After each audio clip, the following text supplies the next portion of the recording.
Hello guys, welcome back to Based on African Motives, still working on industrial electronics N3.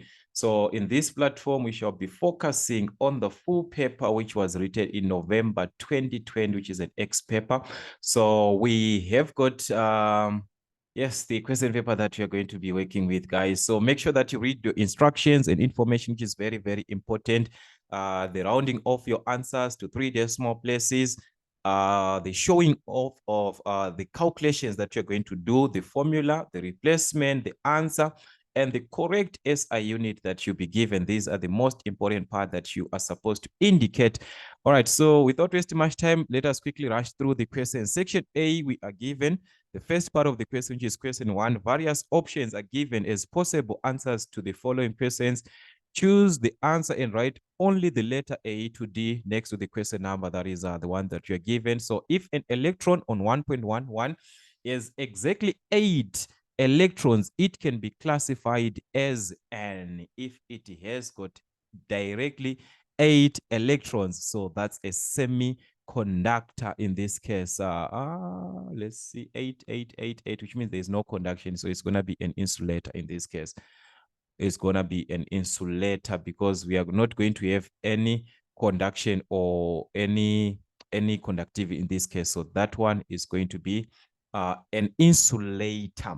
All right, that's D for that. Which one of the following is not a characteristic of a resonant circuit in series? All right, so remember, a circuit in that is in series at resonance, the capacitive reactance is equal to the inductive reactance. This is true. Remember that XC is equal to XL is equal to XC in at resonance. Then the impedance is at maximum. This is wrong. This is the impedance is minimum because Z is equal to R on that condition. Current is at maximum, which is true. The impedance is equal to the resistance. This is the condition that I was mentioning, which is true. So this answer is wrong. So it's not a characteristic, this one. So that's our B is going to be the answer. Transients in an SCR circuit, that is silicon controlled rectifier circuit, are at their worst when switched on at which angle? That's at 90 degrees in this case. If switched on at 90 degrees, then they are going to be at worst application or operation. 1.14, which one of the following quantities cannot be measured by an LVDT transducer? Which one cannot be measured? All right, so in this case, we've got position. Yes, it can measure position, that is displacement, but rotation not. It can be for pressure. So the answer that is not, it's the C. On 1.15, we are given that an oscilloscope cannot measure. Which one can it not measure?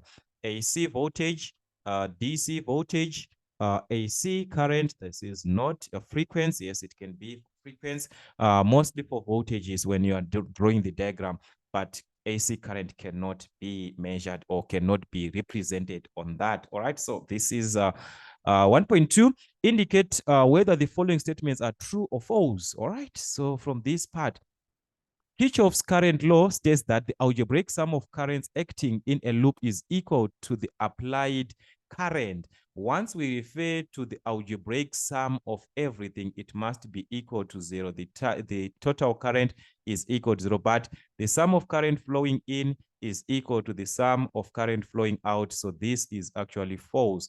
The sum of our current is supposed to be equal to 0. Then we are given in 1.22, Fermi levels are convenient ways of showing the distribution of charge carriers in different materials. The figure below shows a Fermi level of a p-type material, that is the conduction. Then we are now asked, where is the question now? 1.22, the question is, Fermi levels are convenient ways of showing the distribution of charge carriers in different materials. The figure below shows if okay. So this is it of a p-type material. Is it of a p-type material? Yes, this is actually true. The Fermi level is down to the valence electron, which is true. If you check the question paper of June 2022, they had a question still on this multiple choice. It was on multiple choice where you had to pick a diagram which was showing a p-type, and this was the diagram. Now they have drawn it for you. So you see the other way of knowing the answers is also working with more question papers, because they can draw the diagrams for you. Sometimes they will ask you to pick the diagram or even to draw the diagram. All right. So that is actually true. Okay. So the answer here is actually true. All right. 1.23. An operational amplifier is a low output impedance, which is also true. In class B amplifier, the bias point is at the cutoff region. That is also true. It's at cutoff region. And a silicon, that is an SCR, cannot be turned on by increasing the anode cathode voltage over breakdown voltage. This is actually false. So it cannot. That's an SCR, that is a silicon controlled rectifier. All right, that is if you're on the switch on the part of switching, when you're dealing with switches, it can be applied as a switch. Actually, that is the major purpose of it. Choose one term. Okay, so we're given in this case to pick a term from this part that is going to match the descriptions that is given. So we've got answers, then the description that we are given in this part here. When the output of an amplifier circuit is monitored and fed back to the input, corrective action can be taken. All right. When the output of an amplifier, so this is only when you are dealing with a closed loop. So this is for a closed loop part. That is the one that can give us a feedback. Open loop does not have a feedback. So this is our 1.31. So the answer is supposed to be closed loop. The closeness with which an instrument reading come within reach of the true value, and the variable being measured, that is the accuracy, the closeness, that is the accuracy of that machine or whatever equipment that you are working with. So the answer here is accuracy. So this is the answer for 1.32. All right, 1.33, whenever an AC signal crosses zero from positive to negative, the anode becomes negative with respect to the cathode, and the silicon controlled rectifier turns off. What type of that is actually a forced commutation for this one. You are forcing this to switch off because you are reversing the negative to the positive. So this one, forced commutation, this part here. So this is the one that you're going to use on 1.33. All right. 1.34, semiconductor devices that will generate a voltage when incandescent light activates the cell. Which semiconductor? That's a photosensitive cells. So these are photosensitive cells. Do we have them? Photosensitive cells. These are the best description that we have here. So this is your 1.34.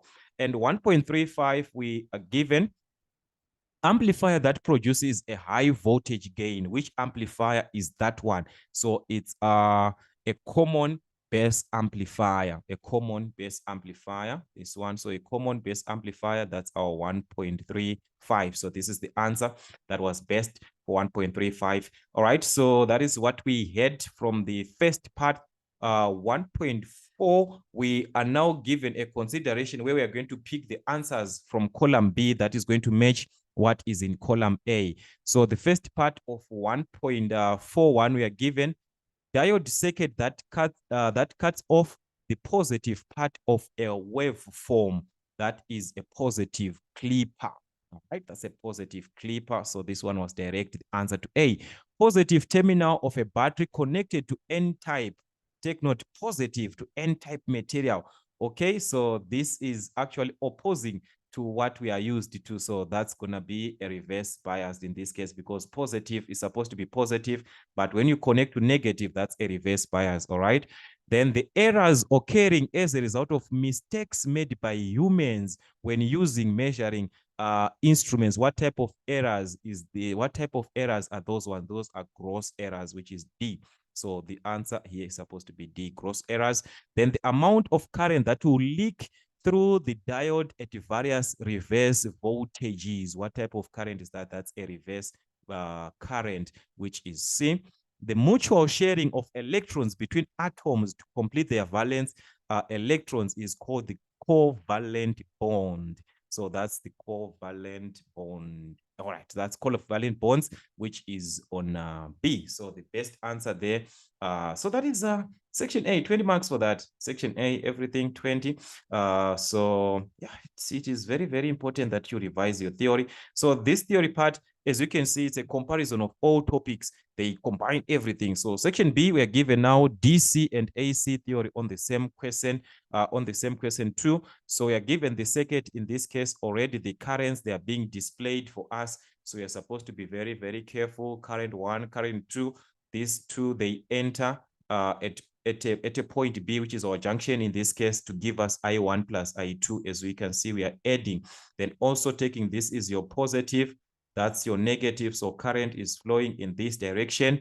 That is what you are given in this case. All right. So we are now given that from this diagram that we have, determine the values of the unknown currents, which is I1 and I2 shown in Fig, using loop. So we are given in this case the loops to use EFAB, ED, CB. So we are going to work with these loops that we are given in this case. All right. So I'm going to start with the first one, EFAB. All right, so that's EFAB. So let me just put it aside here. I think it's going to be clear on your side. All right, so that's 2.1. So using loop EFAB. So that's EFAB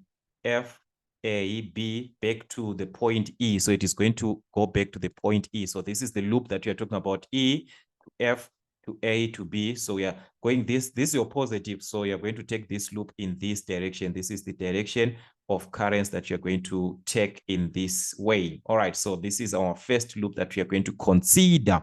So taking note that we have got a voltage source in this case. So from our Kirchhoff's laws, we know that the voltage, which is the total voltage, our VT, is equal to the product of current and sum in each branch. So from the branch here, we have got the branch that here has got I1, the branch with I1, it has got two resistors. We are maintaining the flow of current, so it's going to be a positive. So I1 is affecting two resistors, R1, R2, and R1. So these two, they are affected by the same current. So this is going to be I1 into, so I1 is affecting two resistors, R1 and R2. So we are going to add these two resistors together.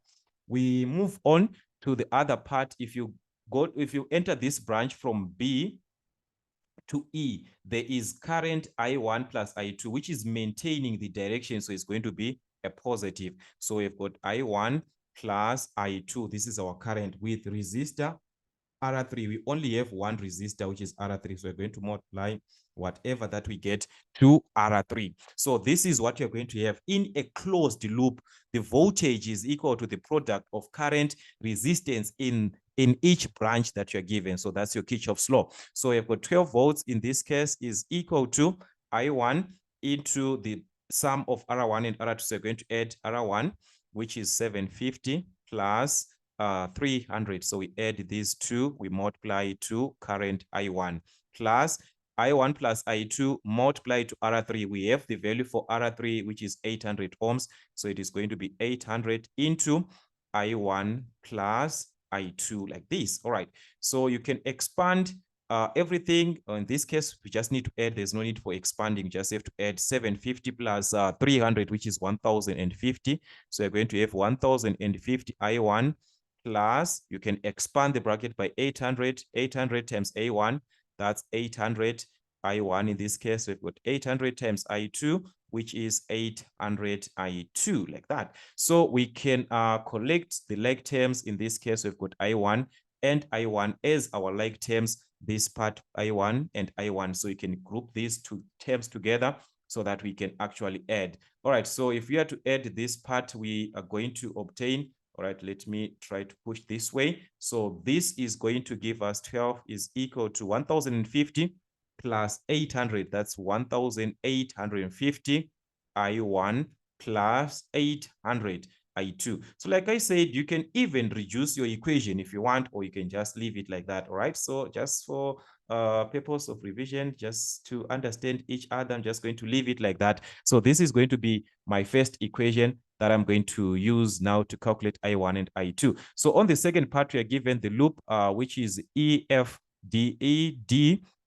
That's CB, which is in this case, if we are to consider this direction, this is where we have our E to D to the point C to the point B, which means we are going in this direction in the positive way, which means we are maintaining the direction of the currents in this case. So this is how we are going to take our loop as. So this is our second loop in this case. So from loop A, not loop A, but loop E, D to point C to point B, this one, back to the point E. So it is going to back to the point E. So starting with this part here, which is easier with I2, if you are going this direction in I2, we are maintaining the direction of current in this case. If you check at this point, we are maintaining the direction of current. So it's going to be a positive. This is how our current, the arrow is. So it's maintaining the direction of current. So it's going to be a positive, all right? So knowing our formula, our V2 is going to be I2. So it is going to be I2 into the two resistors in this branch from D to C. This branch from D to C, we've got two resistors, 350 and the 250, which is R4 and R5. So it's going to be R4 plus R5 like this, plus from B to E, we talked about this branch before. We have got I1, I2, and R3. So this one is not going to change because we are maintaining the same direction.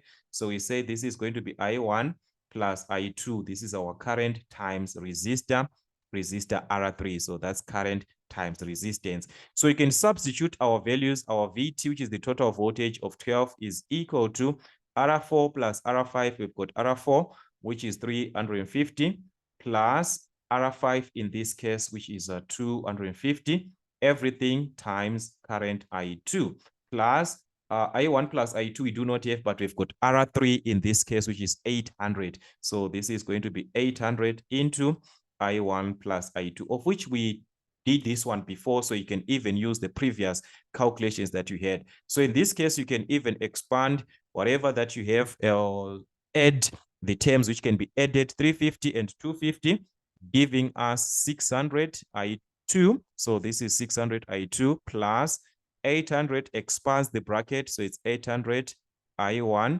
800 times I2, which is 800 I2 like this. So you can collect like terms, that is for I2 and I2 in this case. So that's 12 is equal to 800 I1 is not affected, so it's going to remain as it is. But if we add the 600 to the 800 on I2, this is going to give us 1,400 I2 like this. So we have formulated another equation from this part. You can even reduce your equations if you want, or you can just leave it like that. Still, it's one and the same thing. So with these equations that I've got here, the first equation and the second equation, these are the ones that I'm going to use now to solve for I1 and I2. All right, so I'm going to start with this one. Starting with the variables on this side is equal to 12. So I'm just going to rewrite these equations that I've shown you guys. So here we were given 1,850 I1 plus 800. So that was 800 I2, which is equal to 12. So that was our first equation. On the second equation, remember it was 800 I1 plus 1,400 I2, which was equal to 12. So this is our second equation in this case. So like I said, you can reduce your equation if you want, or we can just use it as it is. So depending with which part are you going to use. So most of the questions, guys, I've been working with eliminating I1, finding I2, but this time I want us to have a change. In this case, we are going to have a change. This time, let us find I1 first. All right, so to find I1 first, that means we have to eliminate I2. So it's still the same thing or the same part that we did before where we calculated I2 by eliminating I1. All right. So in order, we are going to interchange these two these two coefficients on I2, which is 800 and 1,400. So you interchange these two. So meaning to say on top, we are going to multiply by 1,400. Below, we are going to multiply by 800. But these two values, they can be reduced. So what you do is that you can use your calculator to reduce these values and see what we are going to remain with. All right, so this is what you're going to do. I'm just going to show you this part of the screen. So you're going to do it like this. It's 1,400 and 800. So you can reduce this 1,400 like this over 800 like this. All right, so this is what you can have, 7/4. So meaning to say on top, we are going to multiply by 7. Below, we are going to multiply by 4 instead of these values. All right, so this is how we can actually work it out with the smaller values. So we saw that on top, we are going to multiply by 7. Below, we are going to multiply by 4 if we reduce these values. All right, so these are the values that you're going to use in your multiplication on everything. So 7 is going to multiply everything on top. That is 7 times 1,850. You multiply everything, which is going to give us 12,000. So this is 12,950 I1 plus 7 times 800, which is going to give us 5,600. So that's 5,600 I2, which is equal to 7 times 12, which is going to give us 84. The same thing with 4. 4 multiplies everything in the second equation. So that's 4 times 800, which is 3,200 I1. 4 times 1,400, which is going to give us 5,600 I2, which is equal to 4 times 12. This is going to give us 48. So from these two equations that we are having, we can see that, remember, we want to calculate I1, so we have to eliminate I2. So if you have to check on I2, these two terms are the same. The signs also, they are the same. It's positive, positive. I told you guys, if it is a condition where these two signs are the same, whether it's minus and minus, you subtract the second equation from the first equation. So it is going to be equation 1 minus equation 2. So that is what you're going to have, meaning to say we are going to have 12,950 minus 3,200. So this is going to give us 9,750 I1. These two, once you subtract, that's a 0 because they are the same. So it is going to be equal to 84 minus 48. So take note, it's 84 minus, this sign is affect everywhere. So it's 84 minus 48, which is going to give us 36. So we can divide this by 9,750 both sides, 9,750 both sides. So this can give us the value for current I1. So I1 is going to be something like 0, 0.003 692. So as you can see, it's now having a lot of zeros, 0.00 and so forth. So you can just even write it to milliamps. So multiply by 1,000. This is going to be 3.692 in milliamps. So that is what you can have in milliamps. So having I1, this is going to help us now to calculate I2 by substituting into any one of the given equations that you have in this case. All right, so I'm just going to work with this equation from equation 2. I'm just going to use equation 2 where given 800 I1 plus 1,400 I2 is equal to, you pick any of these, any of the given equation, then you can substitute in place of I1, we can substitute. So this is 800. All right, so we are going to obtain something like 800 times I1, which is this value that you obtained before. So you're going to use this value, or if you are using this one, you're going to use this one as it is, which is 10 to the power of minus 3. So this is 0.003692, that value that we had before.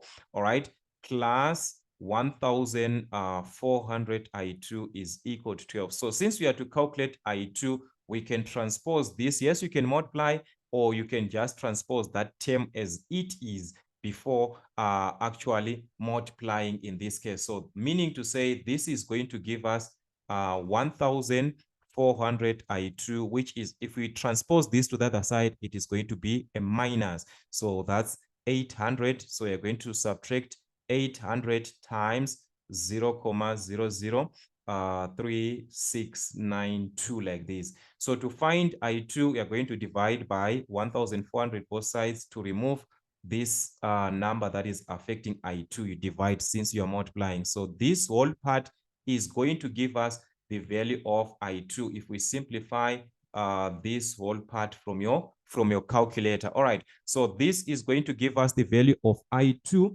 which is going to be 0, 0.006 that's 64617, so on. So if you are to have this in milliamps, just like the previous one, since we are having a lot of zeros, guys, after the comma, this is times 1000. That's 1, 2, 3, 6, 4, 6.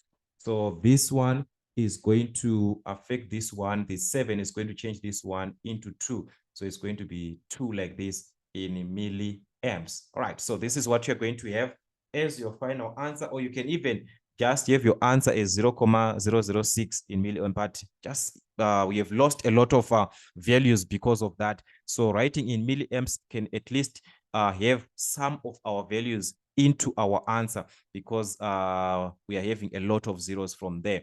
All right, so that's what we had on question 2, the first part, which was on DC. Then we have got the second part now, which is on AC. So this was actually 9 marks on DC from this circuit. So you have to make sure that you have the calculations properly, showing the loops, how to formulate the equations, and from the equations, how to solve them. All right, so let's check what we have on question 4.2. We are given an RLC circuit, that is a series circuit, that is it resonates at 4 kilohertz. So what does it mean? It means this is at resonance. So this is a series resonance that we have at 4 kilohertz. We are given the resonant frequency, which is 4,000 hertz. That is 4 kilo, 4 times 1,000.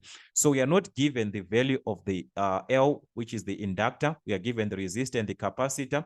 So the first question is to calculate the value of the inductor L, which is 4 marks for that. Okay, how can we have L? Let's just take a consideration of what we have at resonance, at series resonance. What actually do we have? All right, we know that at resonance, these are the conditions that we are going to have. Our XCC is, our XL is going to be equal to XCC.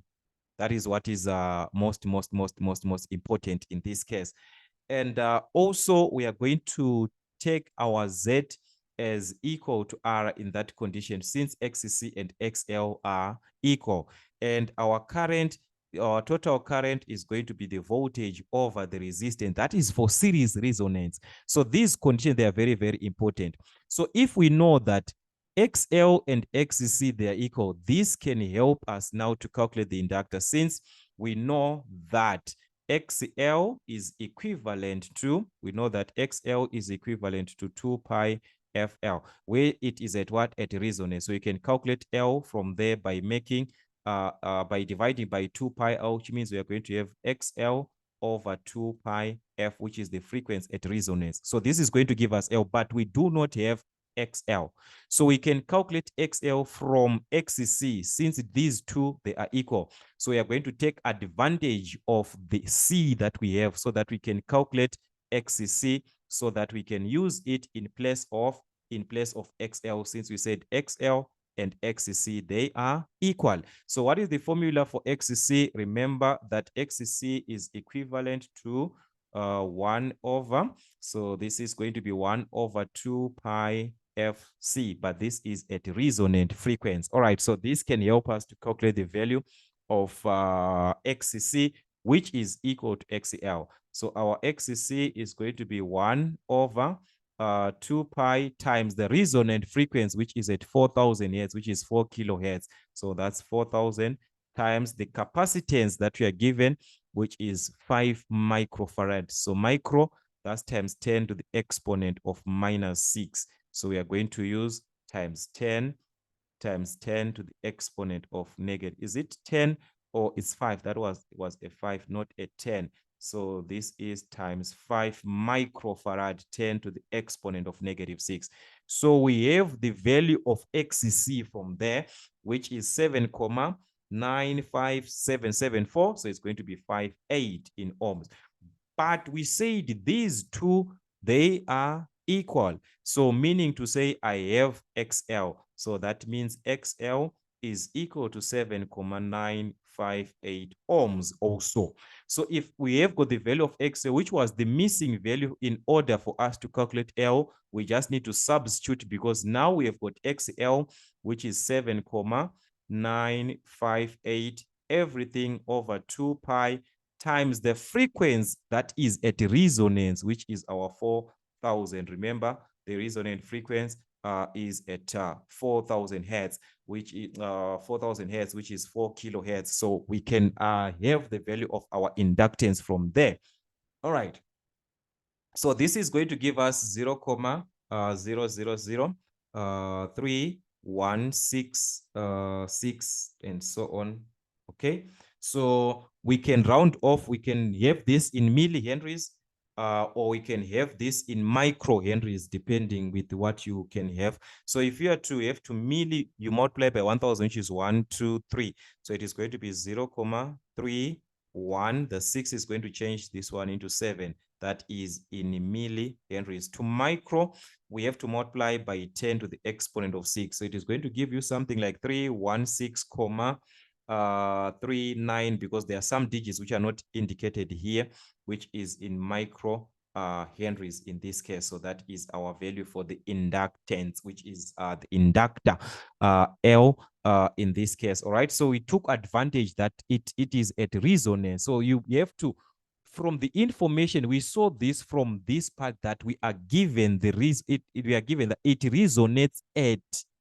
So it shows that this circuit that we are given, it is at resonance. It is at resonance. So we are going to use all conditions that we know about resonance condition or at resonant. All right. 2.22, calculate the total current. Remember what I said about the total current, that is equal to the voltage over the resistance. Since XL and XR, they are equal. So that means we are going to have them subtracted. It is going to give us a 0. So at the end, we are going to have this at what? As V over R. So that is our question 2. So that's 2.22. So our total current from the formula, total voltage over the resistance, our total voltage, that is 24. So we are going to have 24 over the resistance, which is 15. So this is going to give us the total current of 1,6. So that's 1,6 amps. So you need to know conditions: parallel resonance, series resonance. All right. Then calculate the value of the voltage drop over the inductor and the capacitor. Okay, so this is what we have. We need the voltage drops, or the voltage drop over the inductor and over the capacitor. We are going to take advantage of the current flowing, which is the current of what? Of 1,6, which is flowing. But we know that these two, they are equal, like we said, XL and XR. Remember, we say they are equal, XL and XC, sorry. So here we are having our XL, and here we are going to have our XC. We calculated these values. So they are equal, meaning to say also the voltages, they are equal, VL and VC. These two, they will be equal. So it's another condition that we are supposed to have, that VL is also equal to VC. So meaning to say we can use any part here. We have XL, we have XC, because we say they are the same. So which means we can use any part. All right, so this is 2.23. So he said VL is equal to VC, which is equal to VC in this case. And in series, remember that the current is the same. So we are going to use the total current times any, it can be XC, it can be XL, because these two, they are equal. So I'm going to use the XC. So meaning to say our VL, which is equal to VC, is equal to the total current. We got 1,6. So that's 1,6 times XL or XC, which was 7,958 in this case. All right. So if you multiply this part, we are going to obtain that's 12,7328 like that, which is 733 volts. So that's your VL or your VC. Okay. So we are going to have VL, VC. So you can write VL is equal to VC is equal to separately. So our VL is 12,733 volts. Our VC is also the same 12,733 volts in this case. So this is how you can attempt such typical questions like that. So let's check the other part of the question that we are given. So this was actually everything here, 18 marks on question 2. So if we move on to question 3, we are given now on semiconductor diodes and transducers. So the first part of the question that we are given is 3.1. The purpose of a clipper is to cut off a voltage above or below a preset value. 3.11, draw a circuit diagram of a positive parallel clipper. That is 3 marks for that. All right, so this is what I'm having for you guys. Let me show you the part of the screen, what I'm having here. So this is the actual diagram showing your V in, the diode, and also V out. So this can actually give us the total marks that we are given, which is 3 marks for that. All right, 3.12, draw the input and output of a negative, take note of a negative series clipper, the input and output wave form. All right, so this is what we have on the input. We have got our sine wave, which is normal sine wave. Then the V out is going to be V in minus 0.6 volts. Also, this diagram I've showed you before, so you can even relate from the previous diagrams that we had before. That can actually help a lot. On question 3.2, we are given draw a neat labeled circuit diagram of a simple voltage regulator that uses Zener diode for voltage stabilization. All right, so for voltage stabilization, this is what we are going to have in this case.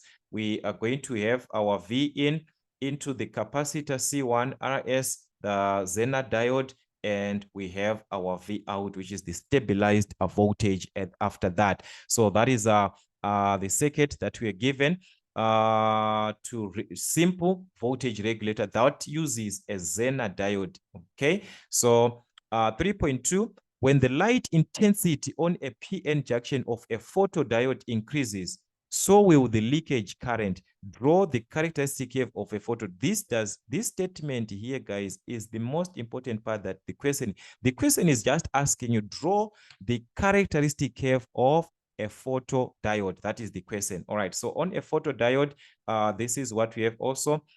This is a repetition of the questions, same questions. I also gave you this diagram before, so you can have your voltage, then the current, which is in microamps, with the lux from 0 going up. So that is, you can have the full marks, which is 2 marks, I think. That was actually, okay, 3 marks for this one. Okay, sometimes they can give you 2 marks for that. 3.4, what is the purpose of an optocoupler in this case? What is the purpose or the function? It can purpose, not the function, but what can we use it for? So it can be part of the functions also. So an optocoupler is a method of electrically isolating one part of a circuit from another. That is the optocoupling process. You are electrically isolating, separating, or removing from, okay, one part of a circuit from another. So that is the condition that we are given. So this is the major purpose that we have. 3.5, explain with the aid of a sketch the working principle of a Wheatstone bridge. Okay, so on a Wheatstone bridge, what do we have? The question is the aid of a sketch, the working principle. Explain. It's not about having the sketch only. It's also about explaining. All right, so this is what I'm having, guys, on your sketch. So a Wheatstone bridge can be given with 4 diodes and a galvanometer in this case, and this is the voltage source that we have. So the Wheatstone bridge consists of 3 unknown resistors and an unknown resistor connected in series parallel combination. The bridge is a is in balance as long as the resistors ratio is equal to each other. So they must have equal ratio. If the ratio is not equal to each other, the difference will show on the potential difference over the galvanometer. That is where we are going to have our reading that is not in a balanced manner. That is, they are not having the same ratio. All right, 3.6, we are given that a strain gauge is a resistive transducer. Explain the operating principle of a strain gauge. Just 1 mark for the explanation of a strain gauge. Why? Okay, so this is all about the resistance. That is, how do you obtain this resistance? So the resistance of an electrical conductor can change with the expansion or contraction due to the external force that is being applied. All right, so you can see also this is a repetition of the same questions that they've been asking before. 3.62, give 2 applications of strain gauges. Okay, also this one we've been having this before, so you can also add with the ones that we have mentioned before. So in this case, they can be applied force and force or pressure, in displacement, torque. So you can just have any 2 from there. That is applications that can be used for a strain gauge in this case. So that was 20 marks on question number 3. We have also question 4 from this part, which is now on semiconductor transistors and electronic power control. The first part of the question was 4.1, which was to draw a neat labeled circuit diagram of a common base amplifier. So sometimes they can ask you for the characteristic, but now they need a diagram, a circuit diagram. So this is what I'm having. Make sure the transistors shown, also properly shown your V in. So this is the input, and we've got our output voltage VCC.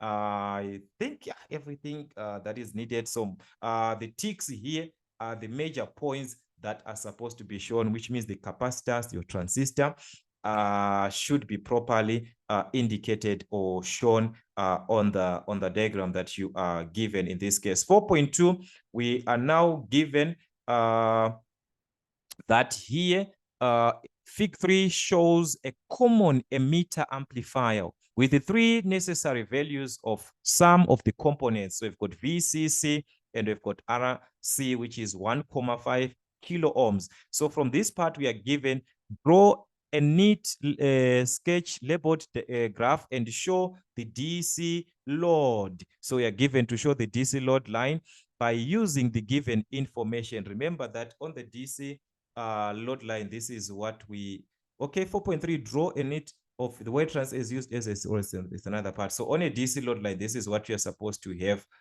In this case, let me just have it this way. So we have got our vertical.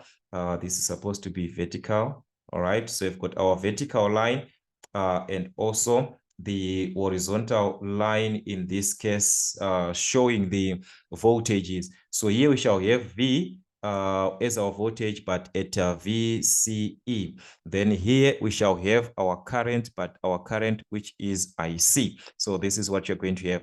So it is supposed to pass at a certain point on VCE and on IC in this case. So now we are to ask ourselves to say, what is the value for IC? So IC can be taken from VCC over RC. That is where IC, as you can see, this is IC. It is affected by the voltage VCC and the resistor RC. So IC is equal to VCC over RC, where VC is 12 volts over 1K5 means 1.5 kilo. So this is 1.5 kilo ohms like this. So it's 1.5 times 10 to the exponent of 3 for kilo ohms. So we're going to have IC. So our current IC is going to be 0, so that's 0.08, which is, you can write it in milliamps. So in milliamps, it is going to be 8 milliamps. So this means that we are going to have our units here in milliamps. All right, so this is your IC, which is going to be at 8. So according to the scale, we are going to use a scale. Maybe you are using 1, 2, 3, 1, 2, 3, 4, 5, 6, 7, 8. I don't know. Or we are going to use 2, 4, 6. depending with your values or your scale, that one which is proper that you can use. All right, so this will be at 0.8. We need VCE, but we know that VCE is equivalent to VCC at this point. So VCE is equal to VCC. That is at 12 volts. We have got this at what? At 12 volts. So this is going to be at 12 volts. All right. So again, according to scale, you mention your values up to 12, but the major points that you are supposed to indicate is the 8 on your current and the 12, and also to indicate this is in milliamps, so that when you write 8, you don't write 8 milliamps, you just write 8. So you have shown that your IC is measured in what? In milliamps. All right, so that was our question 4.2. We move on to 4.3. Having 3 marks, again, we are given to draw a neat labeled circuit diagram where a transistor is used as a series voltage regulator. Take note, as a series voltage regulator. So how can it be given as a series of voltage regulator? So this is what we are given here.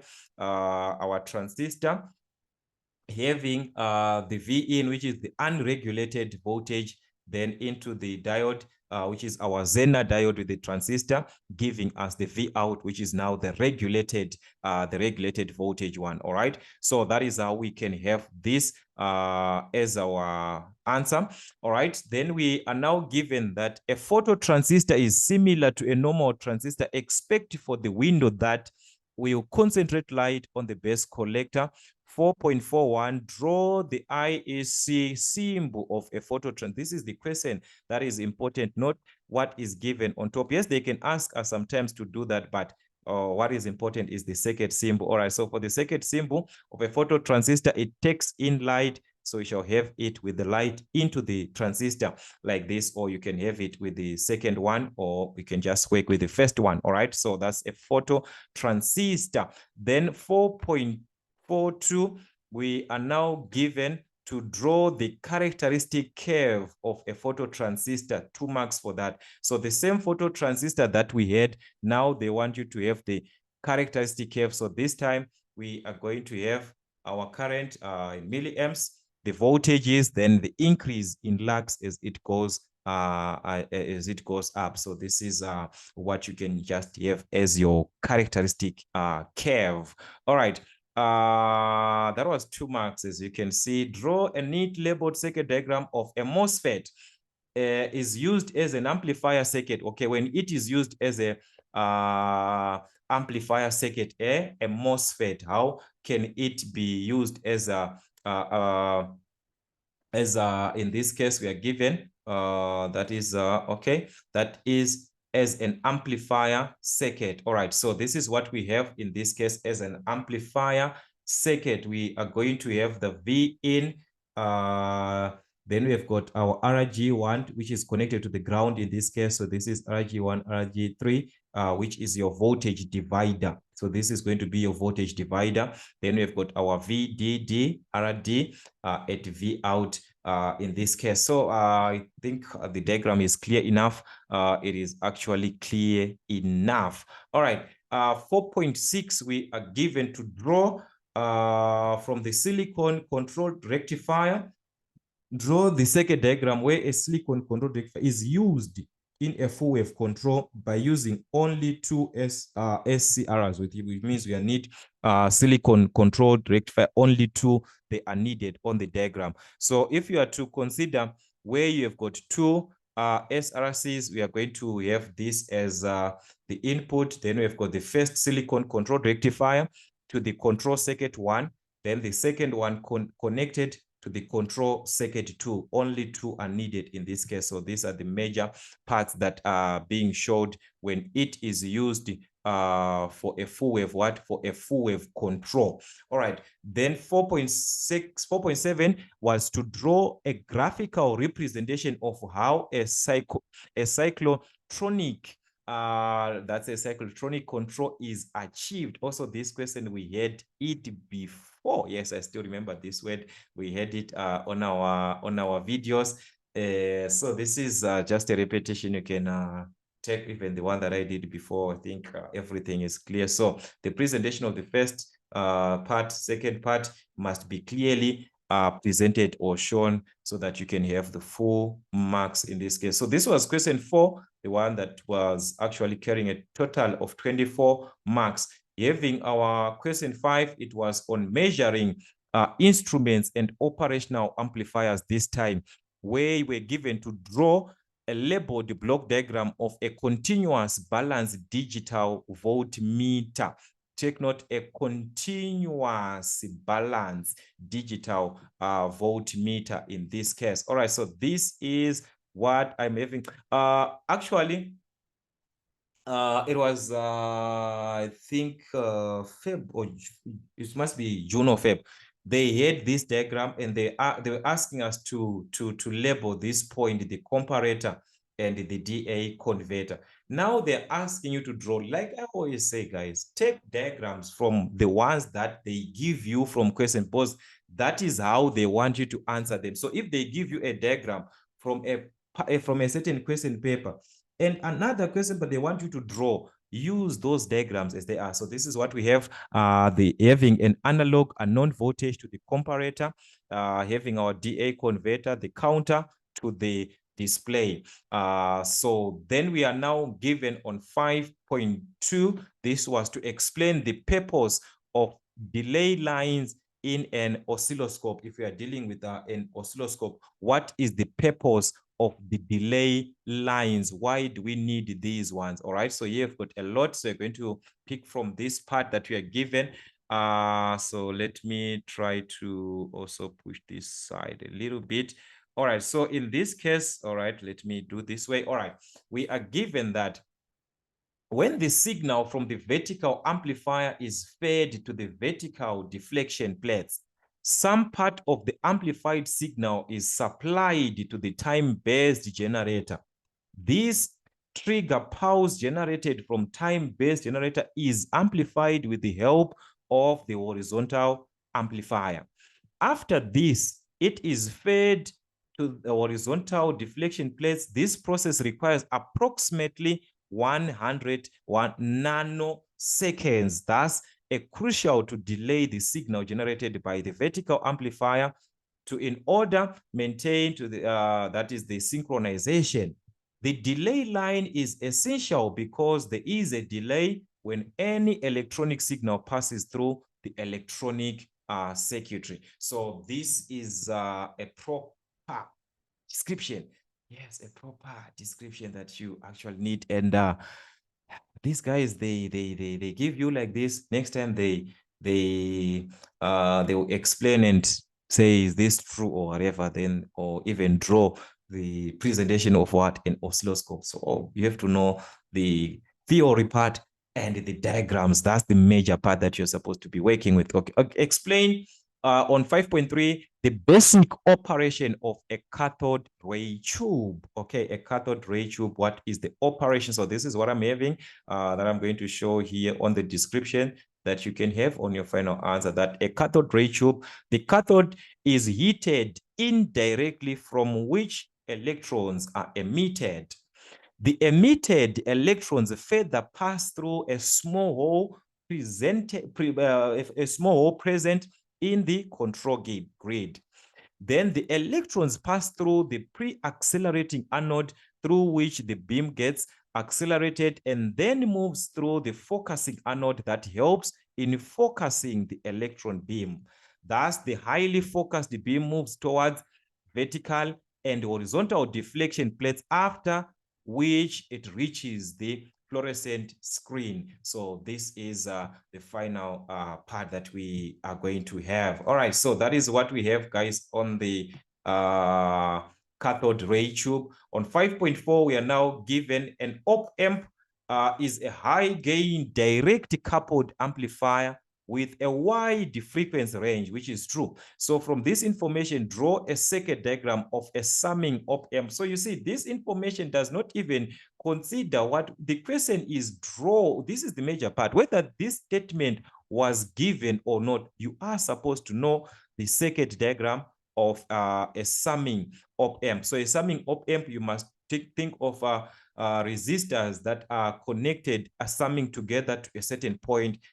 In this pen, the currents summing together at a certain point. So this is our summing op-amp or operational amplifier. So with this information, we're going to obtain 4 marks for knowing this diagram or for drawing this diagram. Okay, 5.42 now, draw the output waveform of a differentiator. This question, they like this question a lot. If the input wave is this time, take note, it's a square wave, which is shown. So this time they gave us, they even drew the square for us. Sometimes they do not even, they'll ask you to draw both input and output at the same time. So this is what you're going to have on your output, provided that it's a square wave. So we are going to have our output in this manner. So that is what we have on a differentiator. So you must know both for a square wave and also for a sine wave, for a normal sine wave. So that's what we had on our section B, having a total of 80 marks, and everything from this question paper, a total of 100 marks. So you have to revise more questions before exams. This can actually help us, guys, to prepare for the exams which are ahead of time. For now, that's what we had, guys, from Meson African Motives. Till we meet again.